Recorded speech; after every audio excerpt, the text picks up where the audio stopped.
La vie de sainte Catherine de Gênes. Chapitre 2. Détails sur l'enfance et la jeunesse de la sainte. Catherine naquit à Gênes, vers la fin de l'année 1447. La date précise de sa naissance ne se retrouve nulle part. Elle était fille de Jacques Fiesque, auquel René d'Anjou avait confié la vice-royauté de Naples, et petite-fille de Robert, frère du pape Innocent IV. Un autre membre de la famille Fiesque, qu'Hubert Foglietta désigne comme la plus noble de Gênes, ceignit la tiare sous le nom d'Adrien V, et la sœur de ce pape épousa un prince de la maison de Savoie. La famille des Fiesque avait donné déjà à l'Église et à l'État un grand nombre de cardinaux, de guerriers et de magistrats distingués par la science, l'intrépidité et la capacité. La mère de notre sainte était également d'illustre origine et se nommait Françoise de Nigro. Catherine avait 3 frères, Jacques, Jean et Laurent, et une sœur nommée Limbania. On croit, mais sans en être sûr, qu'elle était la cadette de sa famille et que Limbania en était l'aînée. Quoi qu'il en soit, la sainte naquit dans la maison paternelle, bâtie sur la place dite du Philo, et elle fut baptisée dans l'église métropolitaine, placée sous l'invocation de saint Laurent. On lui donna le nom de Catherine. Le père Parpera et quelques-uns de ses biographes se plaisent à supposer que ce fut en l'honneur de sainte Catherine de Sienne, qui était alors en grand renom, ou de sainte Catherine d'Alexandrie, savante et martyre, sous le patronage de laquelle, disent-ils, Dieu voulut placer la fille des Fiesque pour indiquer qu'elle serait un jour elle-même très savante dans la vraie science et martyre par les flammes de l'amour divin. Les parents de Catherine étaient de pieux et fervents chrétiens. Ils élevèrent leur fille dans la crainte et dans l'amour de Dieu. Elle profita de leurs leçons, et déjà dans sa plus tendre enfance, elle donna des gages de sa sainteté future. Jamais on ne la vit jouer comme le font ordinairement les enfants. Calme et silencieuse, pleine d'innocence et de docilité, elle s'empressait d'obéir au moindre signe de sa mère. Une admirable modestie brillait dans son extérieur.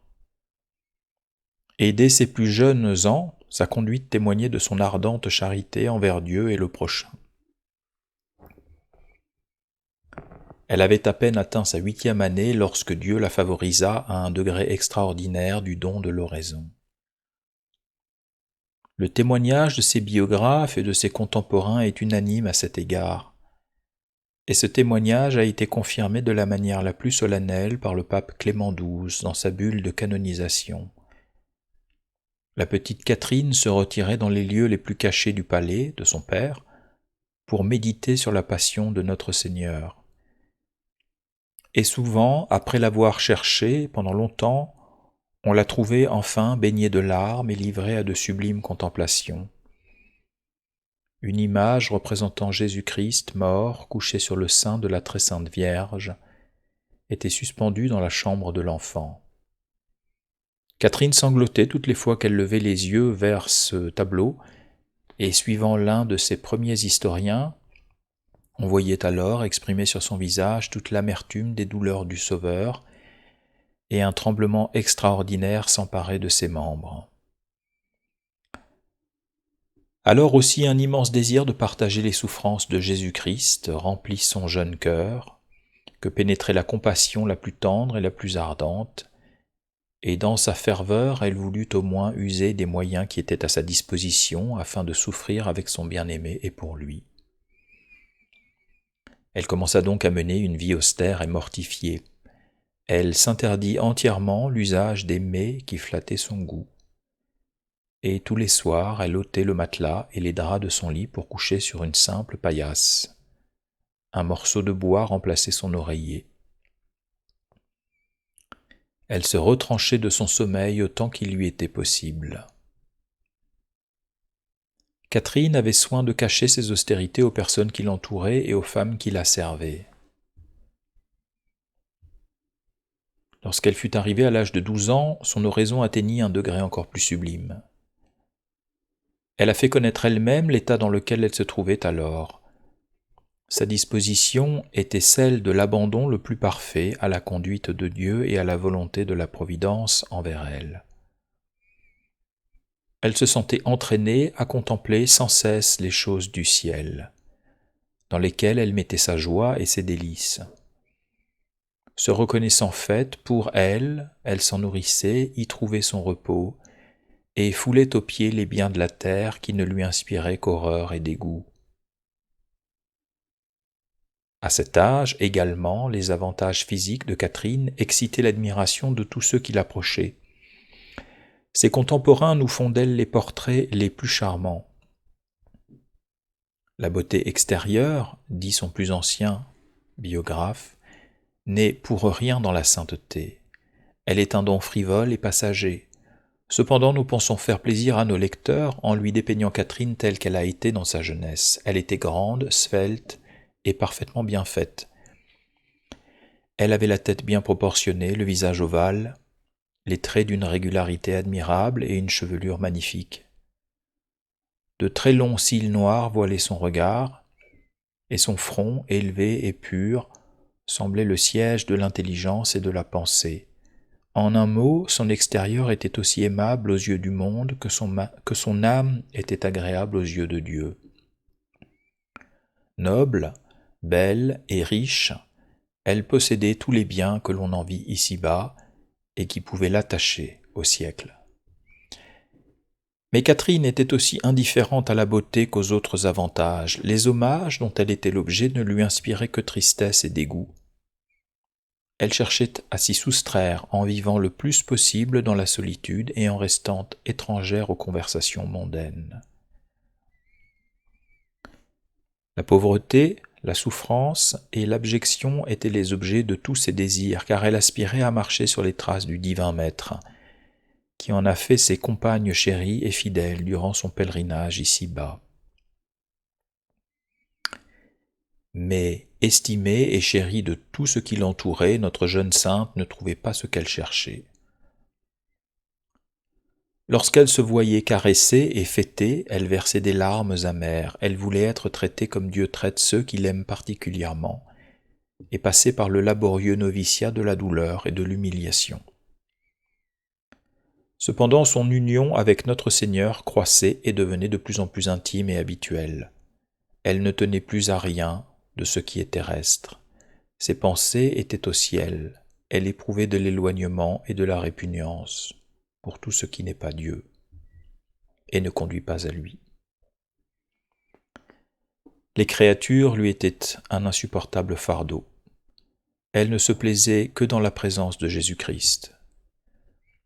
L'amour le plus violent l'y tenait comme enchaîné, et suivant l'expression de ses historiens, elle y passait son temps, dans les colloques les plus suaves, et dans une telle aliénation de ses sens qu'elle n'en pouvait pour ainsi dire plus faire aucun usage.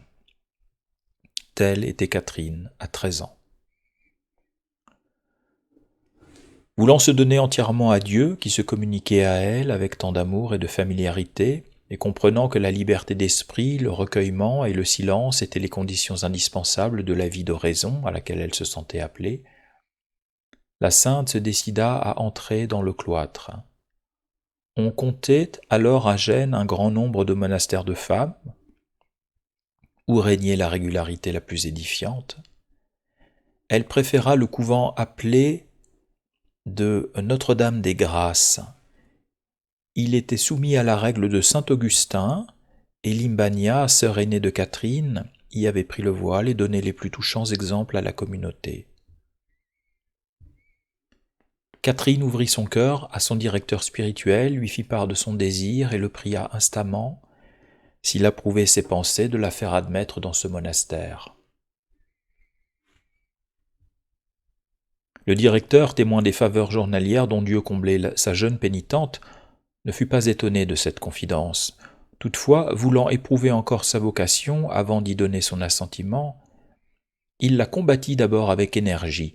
Il objecta à Catherine sa grande jeunesse, les sévérités de la règle, les difficultés de la pauvreté, de l'humilité et de l'obéissance, et surtout les assauts innombrables que le démon ne manque pas de livrer aux âmes qui aspirent à mener une vie parfaite. L'enfant prédestiné détruisit ses objections avec une fermeté calme et modeste et un sens admirable. Puis elle affirma à son père spirituel que, loin de l'effrayer par le tableau qu'il venait de lui faire, il l'avait au contraire affermi dans son désir. Alors le vénérable prêtre n'hésita plus. Les réponses de Catherine lui avaient semblé plutôt divines qu'humaines et dictées par une sagesse surnaturelle. Il promit d'agir. En effet, il se rendit le jour suivant au couvent de Notre-Dame, et après avoir parlé à la supérieure et aux religieuses des grâces extraordinaires dont Dieu favorisait Catherine, il exposa sa requête et demanda pour elle, avec les plus vives instances, l'entrée du monastère et l'habit de novice. Les mères eussent accédé volontiers au désir du confesseur, car le spectacle des vertus de Catherine eût nécessairement exercé la plus heureuse influence sur leur congrégation. Mais la règle s'opposait à ce qu'on admît des jeunes personnes d'un âge aussi tendre. Le directeur de Catherine fit inutilement de nouvelles instances. Il représenta en vain qu'il ne fallait pas repousser un enfant d'aussi grande espérance, et dans laquelle les vertus et les grâces exceptionnelles compensaient amplement le défaut d'âge. Les religieuses aimèrent mieux renoncer au trésor qu'on leur proposait que de transgresser leurs coutumes. Ce refus causa à Catherine la plus poignante douleur. Et pendant quelques moments, elle demeura comme accablée sous ce coup auquel elle avait été si loin de s'attendre. Toutefois, elle s'en releva promptement. Depuis plusieurs années, l'exercice de la conformité à la volonté de Dieu était un de ceux auxquels elle se livrait avec le plus de zèle et d'ardeur. Elle s'était proposée de ne jamais rien faire par principe de propre volonté, et d'avoir cette volonté plus en horreur que l'enfer et les démons, puisque sans elle rien ne peut nuire à la créature. De se conformer à la volonté de Dieu en tout ce qui lui arriverait, et en tout ce qu'elle rechercherait, de recevoir tout ce qui lui adviendrait de la part des créatures comme étant conduit par l'ordre de Dieu, puisque rien ne se fait sans sa volonté. Enfin, de vouloir toutes choses pour les mêmes fins et les mêmes motifs que Dieu les veut, sans considération d'aucun intérêt particulier. Le moment était venu de mettre en pratique ces saintes résolutions. Après avoir ployé un instant, Catherine se redressa avec énergie et se dit « C'est Dieu qui me fait subir cette épreuve. Son adorable volonté s'oppose à mon dessein, pour des raisons que je ne connais pas, mais qui sans doute sont justes et miséricordieuses. Je lui remets le soin de ma personne, afin qu'il me fasse arriver à mon but par les voies que sa sagesse jugera les meilleures. » Et aussitôt toute amertume disparut du cœur de la jeune sainte. En effet, ajoute son biographe, le Seigneur avait ainsi disposé les choses, parce que les dons extraordinaires qu'il destinait à cette âme d'élite devaient édifier le monde et ne pas demeurer scellés au fond d'un couvent. Catherine reprit aussitôt son genre de vie ordinaire, ses jeûnes et ses mortifications, et elle avança rapidement dans les voies de la perfection. L'amour de Dieu et du prochain était le mobile de toutes ses actions. Jamais elle ne se permettait une parole inutile. Jamais on ne la voyait livrée à une gaieté immodérée. Tout son temps était consacré à Jésus. Toutes ses pensées étaient pour lui. Elle avait une extrême délicatesse de conscience.